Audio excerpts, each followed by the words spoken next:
A través de este medio queremos extender los saludos desde Bogotá, Colombia, de la Unión Colombiana. Es un placer de seguir estudiando las lecciones correspondientes y hoy nos corresponde la número 14, Visión de la experiencia del sumo sacerdote Josué.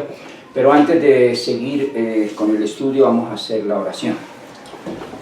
Eterno Padre, que estás en el cielo, tu nombre sea bendito desde ahora y para siempre. Amén. Señor, te damos gracias por tu palabra, por esta visión del profeta Zacarías, porque allí encontramos a tu hijo, a tu siervo Josué, y ahí estamos identificados cada uno de nosotros, tu pueblo, en esta última situación de la historia de la humanidad. Pero también encontramos al ángel de Jehová, encontramos a Cristo, encontramos a nuestro abogado. Amén. Permite, Señor, que a través de esta lección seamos edificados y podamos pasar por esta experiencia. Que igual como Josué seamos llevados a la obediencia, a la fidelidad, a la consagración, por una obra de restauración que haces tanto personal como a nivel ministerial. Acompáñanos, Señor, y bendícenos con tu Santo Espíritu. Lo pedimos en el nombre de Cristo Jesús. Amén. Amén. Bien, como ya dijimos, la lección número 14, visión de la experiencia del sumo sacerdote. Hoy tendremos aquí a mi derecha el presidente de la Unión, el pastor Antonio Martínez, y a mi izquierda el hermano Samuel Becerra, quien van a colaborarnos en el desarrollo de estas lecciones. Sabemos nosotros que en Romanos 3:10 dice: no hay justo ni siquiera uno, y esa es la triste experiencia de que el pecado vino a nuestro mundo. En la hermosa profecía parabólica de Zacarías, el sumo sacerdote Josué, que estaba delante del ángel del Señor vestido de vestidas viles, representa al pecador. Y el Señor dice: quitar esas vestiduras viles. Y él le dijo: mira, que he hecho pasar tu pecado de ti y he hecho vestir de ropa de gala. Y pusieron una mitra limpia sobre su cabeza y lo vistieron de ropas. Y dice: y os cubrirá con el manto de la justicia acerca de las ropas. Y vamos a mirar también la mitra a través del transcurso de la lección, el significado de cada parte de ello.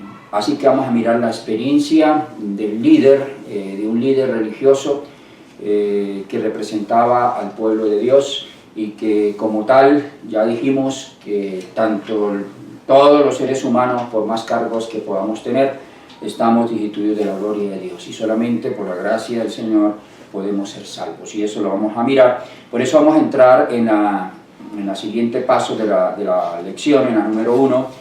¿Qué visión registró el profeta Zacarías? ¿Y quién estaba cerca para condenar al sumo sacerdote? Hermano pastor Antonio Martínez. ¿Podía defenderse a sí mismo o también a su pueblo? Qué importante, mis amados hermanos y amigos, que podamos en este momento reflexionar en el pasaje de Zacarías 3:1. donde dice: después me mostró a Josué, el gran sumo sacerdote, el cual estaba delante del ángel de Jehová, y Satanás estaba a su mano derecha para serle adversario o para acusarlo. En este momento la visión que tiene Zacarías es la visión del sumo sacerdote, teniendo a su lado o a su mano derecha a Satanás acusando. Nosotros sabemos que la obra del sumo sacerdote era una obra intercesora.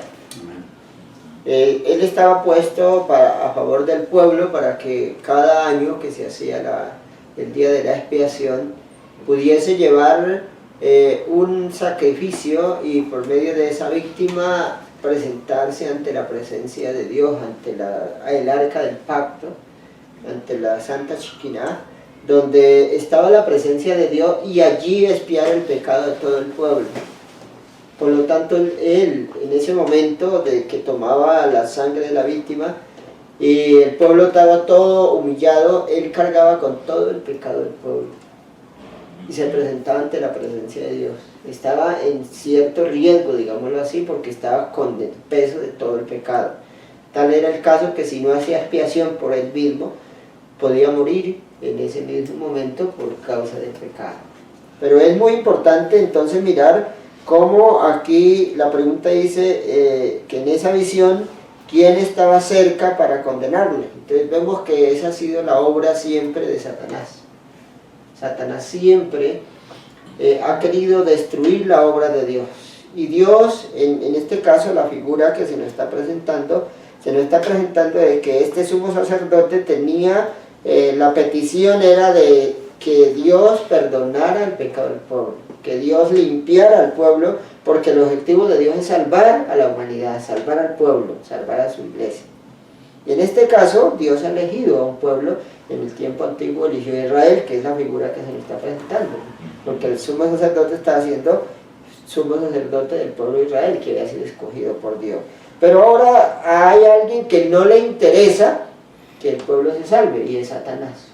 Y por eso siempre Satanás está con el interés de acusar delante de Dios al pueblo de Dios, para que Dios no le conceda el perdón, porque la obra más importante del sumo sacerdote era el perdón de los pecados, la limpieza. La expiación significa limpieza, y en eso consiste la obra que Dios ha querido hacer, y por eso dejó esa figura de ese sumo sacerdote, para que entendiéramos la obra que Cristo hace, haciendo esa obra de intercesor ante el Padre como sumo sacerdote. De ahí que es importante comprender entonces que ahora la otra pregunta dice: ¿quién estaba cerca para condenar al sumo sacerdote? Entonces era Satanás. Pero dice, ¿podía defenderse a sí mismo o a su pueblo? Entonces, desafortunadamente, el ser humano, desde que cayó en pecado, ahora cae en una situación difícil, porque vemos que el sumo sacerdote dice que estaba vestido con vestiduras viles, que representan la justicia del hombre. Así es la justicia del ser humano desde que cayó en pecado. Queda con una que representa la justicia propia del hombre. Entonces, esas vestiduras naturales del hombre, entonces ahora son viles. Y ahí es donde vemos entonces que el sumo sacerdote no tenía poder para defenderse a sí mismo. Por eso el sumo sacerdote tenía que hacer un sacrificio por la expiación de su propio pecado y el de su familia. No tenía poder para él defenderse ni defender a su pueblo por sí mismo. Solamente que aquí hay algo maravilloso, y es que dice, estaba el ángel de Jehová. El ángel de Jehová está haciendo mención al Señor Jesucristo, porque vemos de que es tan importante comprender de que Dios ahora, porque ahí pareciera ser cuando habla de Jehová, reprenda a Jehová, que está en la siguiente pregunta, entonces vemos de que ahora pareciera ser como algo contradictorio, pero no, se está refiriendo al Dios Hijo, o sea, a Jesucristo, y también está refiriendo al Padre. Pero en este momento lo que estamos dándonos cuenta es que también estaba con él el ángel de Jehová, o sea, el Señor Jesucristo. Y él es el que ahora hace la obra para poder defender a Josué y también defender al pueblo. Porque sobre él recae, o sea, él es el sustituto, el Señor Jesucristo es el sustituto que hay entre Dios y el hombre. Él es el que toma la naturaleza pecaminosa, esas vestiduras viles, que ya lo vamos a ver enseguida, y va a hacer una obra maravillosa, y es quitarla, o sea, sustituirla por sus verdaderas vestiduras. Por lo tanto, la nota dice algo muy importante. Dice, en una visión el profeta contempla a Josué, el gran sacerdote, vestido de vestiduras viles, en pie delante del ángel de Jehová, solicitando la misericordia de Dios, el favor de su pueblo afligido. Entonces, ¿cuál era el objetivo de él? Pedirle a Dios, o sea, interceder ante Dios, porque el pueblo fuera favorecido por la misericordia de Dios. Dice, mientras suplicaba a Dios que cumpla su promesa, Satanás se levanta osadamente para resistirlo. Señala la transgresión de los hijos de Israel como razón por la cual no se le podía devolver el favor de Dios. Lo reclama como su presa y exige que sean entregados en sus manos. Entonces, esa es la obra de Satanás. Nosotros tenemos que mirar que a través de todo el mundo Satanás siempre ha sido el enemigo de Dios, hace caer al hombre, pero después de que hace caer al hombre, usa en contra del mismo hombre lo malo que le hace hacer y lo condena para que Dios no le perdone. Pero el objetivo de Dios eso es perdonarle, es ayudarle, es en el caso del Señor Jesucristo, el ángel de Jehová estaba ahí para ayudar a Josué y ayudar al pueblo. Entonces, qué maravilloso es comprender esta parte. Vamos a seguir adelante, avanzando, porque solamente aquí entramos a ver, dentro de la parte introductoria, vamos a mirar ahora a seguir el siguiente subtítulo, dice el acusador y el defensor. O sea que ahora sí vamos a desarrollar esta siguiente parte importante. Hermano Samuel, la pregunta dice, ¿quién fue el verdadero defensor de Josué, el sumo sacerdote? ¿Y cómo reprendió el Señor al acusador? Entonces el verdadero defensor va a ser Jehová, ¿no? Que de hecho ahí en Zacarías 3:2 aparecen 3 veces la mención del nombre Jehová. Algunos pueden ahí extraer entonces que sería alusión al Padre, al Hijo y al Espíritu Santo, la pluralidad de la deidad siempre interesada en nuestra salvación. Y notamos pues según estas primeras 2 preguntas que pues Satanás siempre acusa, que nosotros somos pecadores, que somos como ese tizón arrebatado del incendio, pero que la iniciativa de toda la deidad es el perdón, es buscar la salvación de nosotros los seres humanos. Y ahí entonces vemos cómo reprendió el Señor al acusador. No se puso a confrontarle, sino que permitió confiar, dejando la causa en la mano de Dios, y dice, Jehová te reprenda.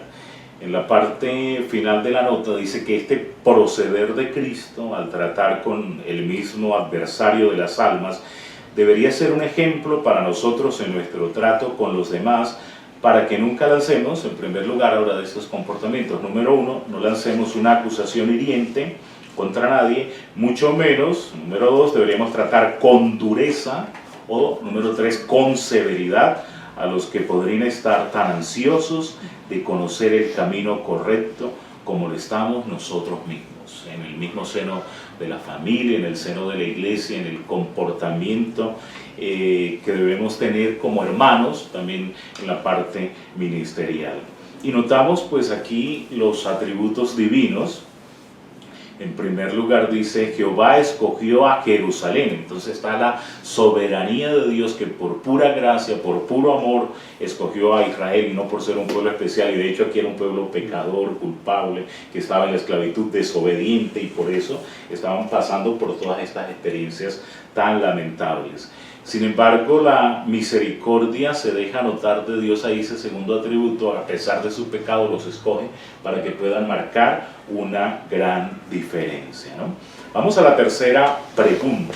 ¿Cuál es la condición de la vestimenta del sumo sacerdote cuando se presentó ante el Hijo de Dios, Pastor Orlando?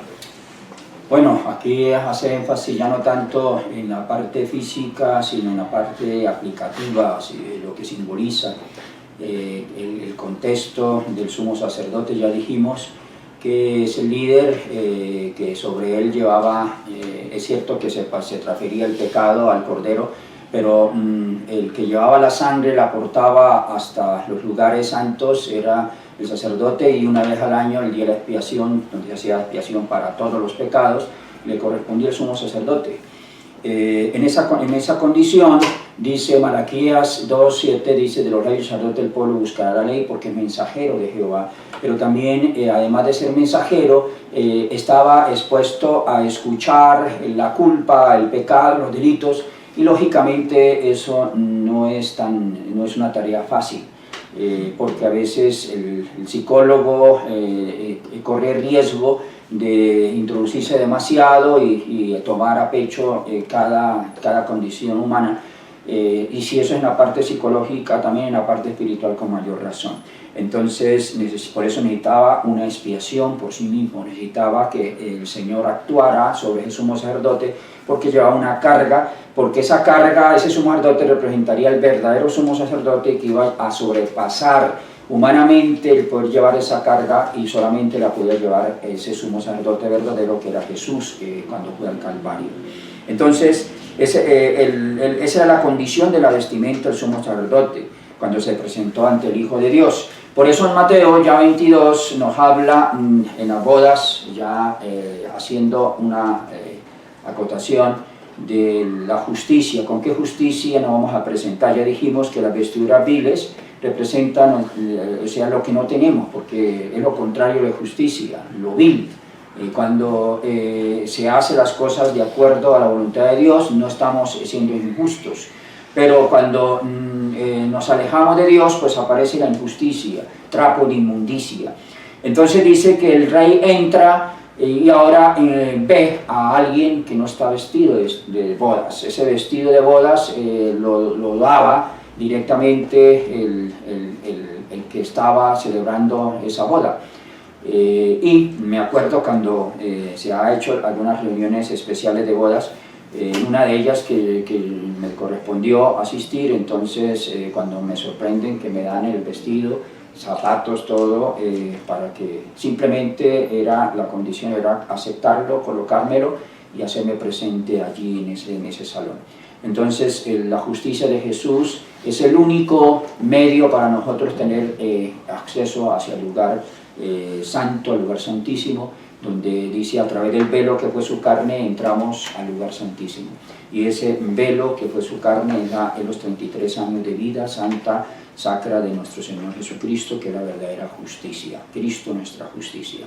Y le dijo, amigo, ¿cómo entraste aquí sin tener el vestido de boda? Y ya sabemos que lo que resultó fue atarle y echarlo afuera. Así es que todos aquellos que no recibamos la justicia de Jesús no podemos tener acceso a la entrada, vamos a estar directamente al fuego eterno que está preparado originariamente para Satanás y los ángeles, pero aquellos que han despreciado la gracia que lo liberaría de no tener la suerte de Satanás y sus ángeles, entonces le van a acompañar en aquel lago de fuego. Por eso entramos ahora a la siguiente parte, segundo su título, la iniquidad eliminada. ¿Qué orden dio el Señor a los que estaban ante Él y qué significa, Pastor Antonio? Muy importante, ¿no? 3 pasos importantes que mirábamos anteriormente, que el sumo sacerdote no pudo defenderse a sí mismo, en primer lugar.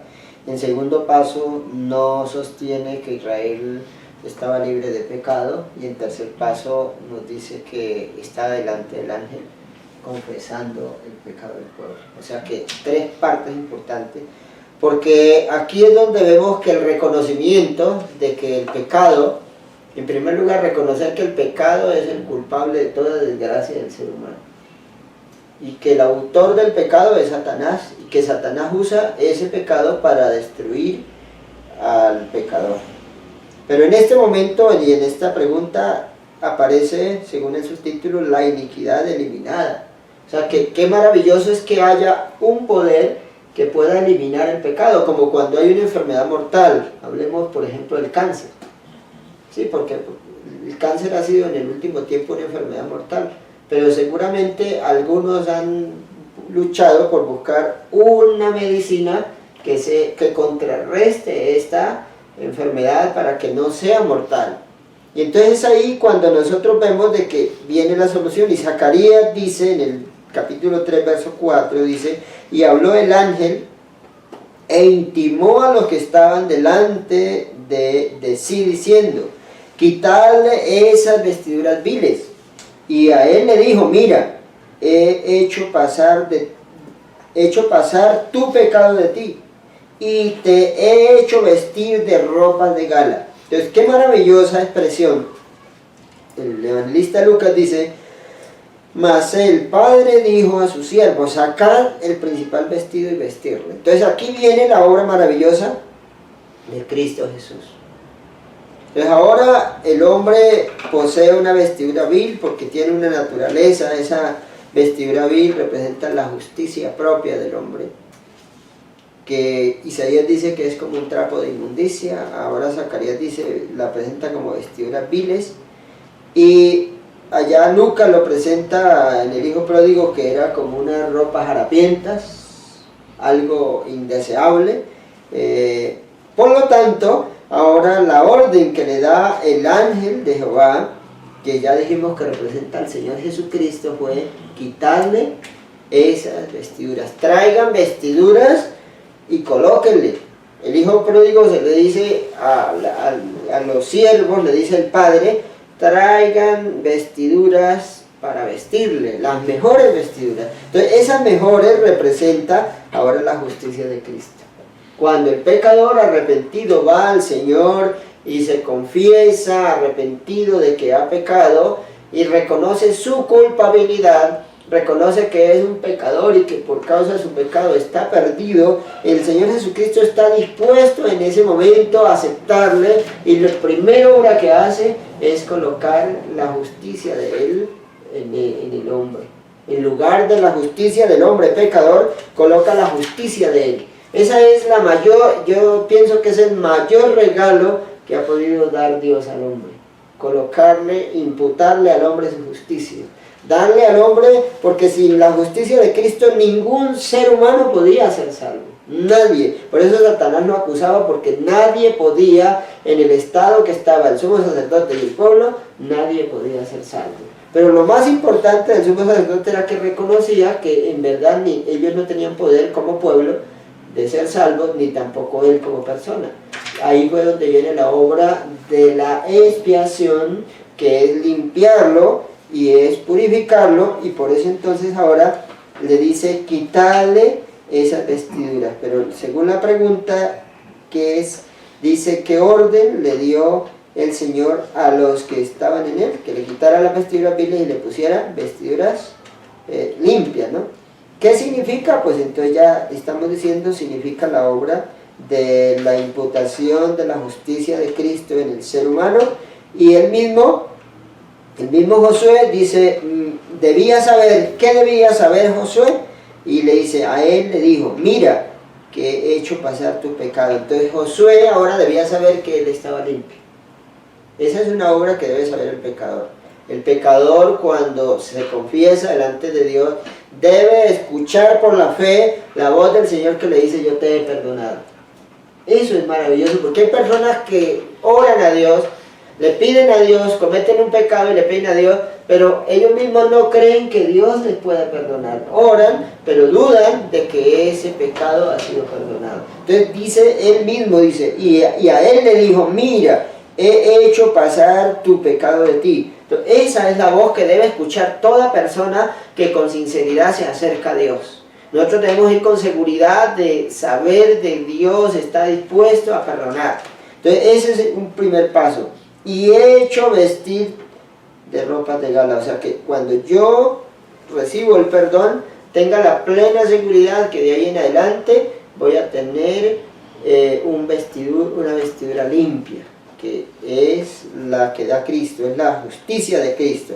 Por lo tanto, eso es muy importante que nosotros podamos comprender. Dice que Cristo no se aparta de los objetos de su cuidado.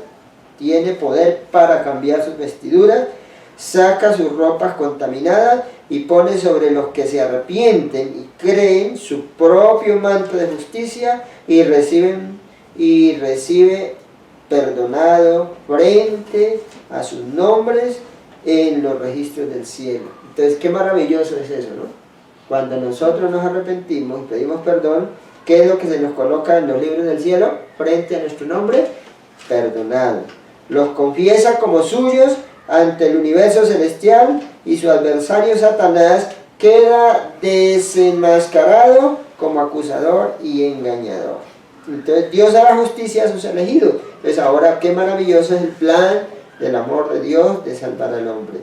¿Quién puede comprender la naturaleza de esa justicia que restaura al pecador creyente, presentándolo ante Dios sin mancha y sin arruga y sin contaminación o cosa semejante? Entonces muy maravilloso es la obra de la gracia de Cristo. El amor de Dios es muy grande, por eso no lo despreciemos, mis amados amigos y hermanos que escuchan este mensaje. El Señor está dispuesto a recibir a cada uno de vosotros que quiera entregarse hoy al Señor. No dudes en hacer esa obra de entrega al Señor. Y ahí que vamos a analizar la pregunta quinta, el hermano Samuel, que nos dice que otra prenda de las vestiduras del sumo sacerdote recibe Josué, y qué significa. Bueno, Zacarías 3:5 continúa con todo este cambio que se está haciendo de este personaje, con esta purificación, con esta limpieza, con esta consagración. Y dice, pongan ahora mitra sobre su cabeza, y pusieron una mitra limpia sobre su cabeza, y vistiéronle de ropas, habla también pluralmente, o sea que todo su ser estaba siendo renovado, y la obra de salvación es completa, es abarcante, es total. Y el ángel de Jehová estaba en pie, el mismo Señor está ahí supervisando todo este proceso para que fuese excelente. Notamos que el acusador está ahí a la derecha como ese fiscal para señalarlo a Satanás, pero Cristo está de pie a su izquierda como su abogado, como su defensor. Lo hizo con Josué y lo hace también con nosotros. Y toda esta realidad era como hacían con el sumo sacerdote, según Éxodo 28:36, tenían esta mitra especial de oro fino con una inscripción santidad a Jehová allí en su cabeza, es decir que la cabeza debe estar en alto, no estar achicopalado, sino confiar en la justicia de Cristo, en su perdón que es definitivo. Y si habla de santidad a Jehová, pues ese proceso no solamente que está la justicia imputada, aparece allí en la nota, sino que la santificación es la justicia impartida. Y en la nota de la pregunta 4 nos hablaba de esos 3 pasos de la salvación: justificación, santificación o redención, y glorificación, que es una realidad para nosotros. ¿Qué significa esta parte, este procedimiento, esta mitra, esta diadema, esta corona? Pues que su transgresión ha sido perdonada y que era apto para ejercer su función, en el caso de Josué y en el caso de nosotros.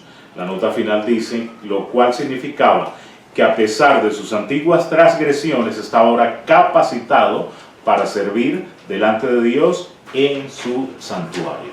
Entonces, la obra de la salvación es total, nos habilita completamente a través de la justificación, de la santificación y hasta que Cristo venga y seamos glorificados. Y dentro de ese proceso vamos a la obediencia y honor, que son parte de nuestra realidad, y dice la 6ª pregunta: ¿qué promesa hizo el ángel del Señor al sumo sacerdote que ahora estaba vestido con prendas impecables? ¿Y qué condiciones se adjuntaron a la promesa, Pastor Flores? Bueno, entonces aquí viene ya la parte del querer, el dispuesto a obedecer lo que Dios quiere, que el ser humano, lamentablemente por el pecado, se ha hecho mayormente, como dicen Romanos, no hay ni siquiera uno dispuesto a obedecer. Y lo que dijo el Señor al joven rico, recuerde que el único bueno es Dios. Pero sin embargo Dios desea que nosotros entremos en ese proyecto de salvación, que es ponernos en equidad directamente cuando nosotros no la tenemos, esa justicia dentro de nosotros. Pero si anduvieses por mis caminos y guardaren mis ordenanzas, también tú gobernarás mi casa, también tú guardarás mis atrios. Entre estos que aquí están, dice, le daré plaza. O sea que el Señor ahora, como le dijo a Pedro, y una vez vuelto, conforta a tus hermanos, nos manda a cumplir una misión, y por el mundo y haga discípulos y proyéctelos a ser bautizados, y luego dice, eso sí, enseñándoles que guarden todas las cosas, y la promesa es que Él estará con nosotros. Y entonces dice que andaría entre los ángeles que le acompañarían, o sea que ahí está la promesa que el ángel de Jehová acampa de los que le temen para defenderlo. Si dice, se uniría a la muchedumbre glorificada en derredor del trono de Dios también, donde Dios nos quiere llevar, que estemos allá en la familia celestial. Dios espera para derramar la bendición del perdón, el perdón de la iniquidad, a los que quieren creer en su amor y aceptar también la salvación. Si queréis, comeréis el bien de la tierra, dice Isaías. Mas si no quieren, dice el versículo 20 del capítulo 1 de Isaías, dice, seréis consumidos a espada. Cristo, ese es el labón que hace la conexión a Dios con el hombre. Por eso allá en el sueño de Jacob fue la escalera que estaba de la tierra apoyada en el cielo, y sobre esa escalera ascendían y descendían los ángeles, y Cristo es la escalera, Cristo es el camino, Cristo es todo, porque no hay otro nombre a los hombres en que podamos ser salvos. Entonces es la promesa que hizo el ángel del Señor, o sea Cristo, al sumo sacerdote que estaba llevando la carga de toda la culpa de la humanidad, y que finalmente, como él no puede por sí mismo, porque no hay un hombre, dado a los hombres que podamos ser salvos, entonces necesitaba un sumo sacerdote venido del cielo que pudiera llevar la carga y que hiciera expiación para siempre a favor de todo el pueblo de Dios. Pasemos ahora, ¿qué otra promesa hizo al ángel del Señor? ¿Y cuánto tiempo le toma a Dios eliminar la maldad de su pueblo, hermano Antonio? Qué importante es entonces mirar que además de que estaba haciendo una obra allí, el interceder por el sumo sacerdote y por el pueblo, ahora le hace una promesa. Y la promesa que nos presenta aquí es que él le iba a levantar un pimpollo o un renuevo. Un vástago. Isaías dice que de la raíz del linaje de David o de Isaí saldría una vara o un vástago. Entonces en este caso el vástago representa como un retoño o el brote, que es como cuando uno corta unas plantas, pero que después de cortarlas él comienza otra vez a salir nuevamente. Entonces así también se está representando la obra que iba a venir ahora, ya no un sumo sacerdote humano, como los que, sí, humanos sí, pero no como los que habían. El apóstol Pablo dice, por tanto, en el capítulo 7, 22 dice, por tanto Jesús es hecho fiador de un mejor pacto. Y los otros sacerdotes llegaron a ser muchos debido a que por la muerte no podían continuar. O sea, ellos eran sumos sacerdotes, pero morían y no podían seguir. Y tenía que buscar otro. Pero dice, mas este por cuanto permanece para siempre tiene un sacerdocio inmutable, por lo cual puede también salvar perpetuamente a los que por él se acercan a Dios y viviendo siempre para interceder por ellos. Porque tal sumo sacerdote nos convenía santo, inocente, sin mancha, apartado de los pecadores y hecho más sublime que los cielos, que no tiene necesidad cada día, como aquellos sumos sacerdotes, de ofrecer primero sacrificio por sus propios pecados y luego por los del pueblo, porque esto lo hizo una vez para siempre, ofreciéndose a sí mismo. Entonces, qué maravillosa esa promesa que se está dando, que iba a venir un retoño, o sea, que de esa raíz del linaje de David, entonces iba a salir uno que es el Señor Jesucristo, que no venía de ese linaje directamente, sino que venía del cielo, pero que ahora tomaba la naturaleza humana, se hizo hombre, y por medio de eso ahora entra a hacer una obra de poner su propia vida como el sacrificio que hacía el sumo sacerdote, se ofrece él mismo, porque él era santo, sin mancha. Pablo ya nos está diciendo que no tenía nada de pecado, y entonces ahora se ofreció como la víctima, pero después de resucitar, aparece ahora como el sumo sacerdote, que es lo que hoy tenemos. Hoy está Cristo en el lugar santísimo. Sabemos de que Él está expiando el pecado frente ante la presencia del Padre Celestial y está colocando su sangre en lugar del pecador, su justicia en lugar del pecador, y la está presentando ante el Padre, intercediendo por todos aquellos que se han arrepentido. Por lo tanto, mi querido hermano y amigo que nos escucha, yo les insto a que no dudemos en entregarnos al Señor. Hay muchas personas que duran mucho tiempo para decidirse, pero tengamos en cuenta que Cristo aquí nos dice cuánto tiempo le toma para a Dios eliminar la maldad del pueblo. Dice, en un día. Él le dio la promesa, en un día perdonaré vuestros pecados. Si hoy mismo usted y yo nos humillamos delante de Dios y le decimos, Padre, perdóname porque mi vida ha sido esta, he cometido estos pecados, todo esto lo he cometido, y se humilla delante de Dios, Dios no necesita sino un momento de arrepentimiento sincero de la persona para decirle, levántate y eres limpio.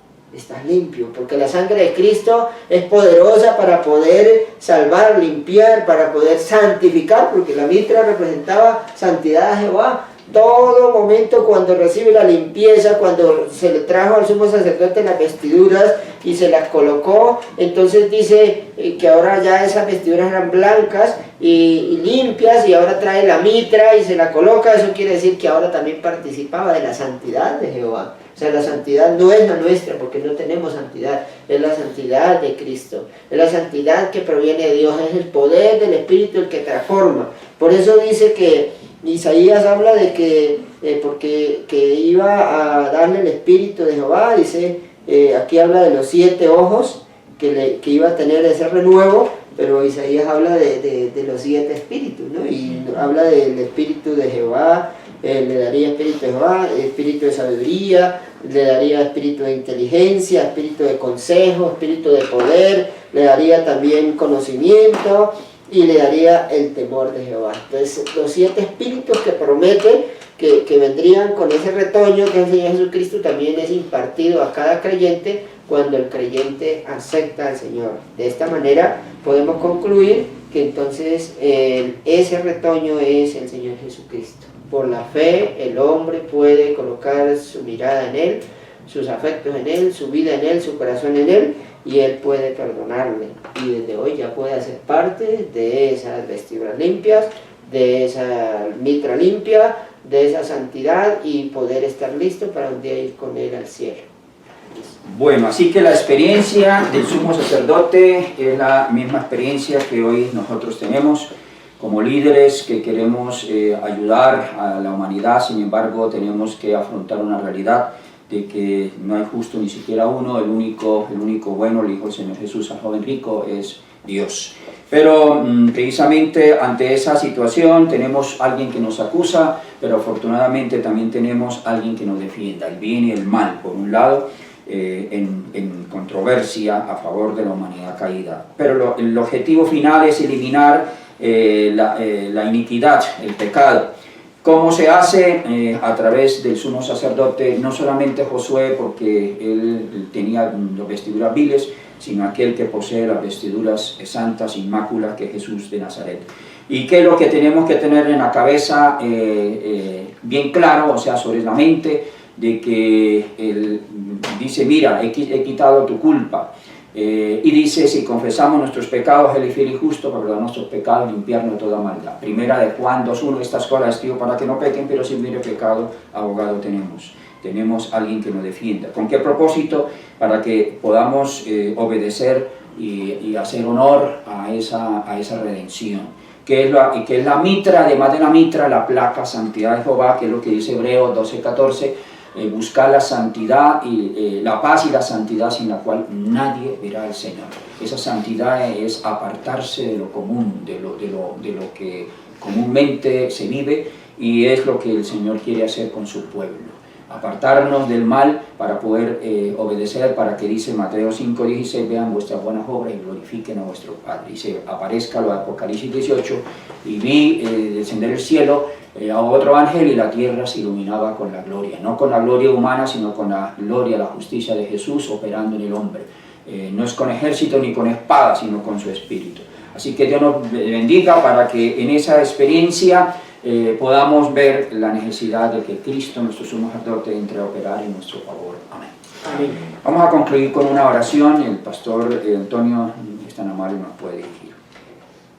Santo, santo, santo, Dios del universo, a tu nombre sea la gloria, la honra y la alabanza. Señor, estamos delante de ti, no somos justos, somos pecadores, pero venimos en el nombre de tu amado Hijo, nuestro Señor Jesucristo, quien es el sustituto nuestro, Amén. quien es nuestro abogado, quien es nuestro sumo sacerdote. Él es el único que puede abogar por nosotros. Por eso en el nombre de Él venimos para suplicarte que perdone el pecado nuestro y también los de todo el pueblo. Permita, oh Señor, de perdonar a todos los que al escuchar este mensaje se arrepientan. Permita, oh Señor, que este mensaje llegue a muchas personas. Amén. Y que ellas puedan comprender el gran plan de la salvación. Te damos gracias, Señor, por esa obra maravillosa de querer salvar al pecador. Así sea, Padre. Te rogamos, Señor, que tú seas el que juzgue a Satanás, que está destruyendo la humanidad. Te rogamos, Señor, que tenga misericordia y nos guíes para que nosotros podamos tener esas vestiduras blancas de nuestro Señor Jesucristo. Podamos tener su justicia, que podamos tener esa mitra en nuestra cabeza para que también nuestra mente sea santificada por ti, para que pensemos de acuerdo a tu voluntad y podamos obedecer tu santa ley. Señor, danos el poder de tu Santo Espíritu, porque sin él no podemos obedecer tus santos preceptos. Te rogamos tu bendición y tu gracia en el nombre de nuestro Señor Jesús. Amén. Amén. Amén. Agradecemos primeramente al Señor, también a nuestros, los que nos ven a través de estos medios.